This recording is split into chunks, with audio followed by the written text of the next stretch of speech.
ચંદ્રિક પ્રાથમિક શાળા નંબર 1 છે। આજનો મારો વિષય છે બેટી બચાવ બેટી પઢાઓ। સ્નેહી સૂરજ છું ને મમતાની મૂરત છું, સ્નેહી સૂરજ છું ને મમતાની મૂરત છું, પ્રેમના અમાપ સાગર જેવી લાડકવાળી બેટી તળી જાત છું, પ્રેમના અમાપ સાગર જેવી લાડકવાળી બેટી તળી જાત છું। સૃષ્ટિની સર્જનથી લઈને આજ સુધી કોઈ કુદરતે હસતું ખેલતું અને નિશ્વાસ કરતું સર્જન કર્યું હોય તો એ દીકરીનું છે।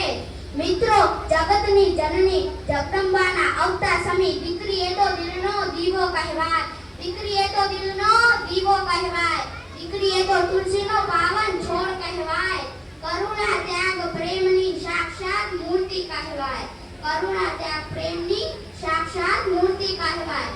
યંત્રો નાર્યસ્તુ પૂજનતે રમંતે તંત્ર દેવતા। સંસ્કૃતિ સભા એવા ભારત દેશમાં સરકારે દીકરીઓને બચાવવા માટે બેટી બચાવો અભિયાન શરૂ કરવાની જરૂરત ઊભી થઈ ગઈ છે। એ પણ આપણા ભારત દેશ માટે ખૂબ જ દુઃખની વાત છે। આ યોજના શ્રી નરેન્દ્રભાઈ દામોદરભાઈ મોદી દ્વારા શરૂ થઈ છે।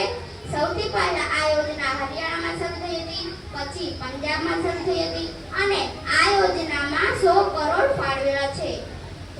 આ 21મી સદીના યુગમાં સ્ત્રીઓ ભરતી માંડીને અવકાશ સુધીની ભૂમિકામાં મહત્વની છે, જેમ કે પ્રતિભા પાટીલ, પીટી ઉષા, સુનિતા વિલિયમ અને આ યોજના સૌથી મહત્વ માંડી છે।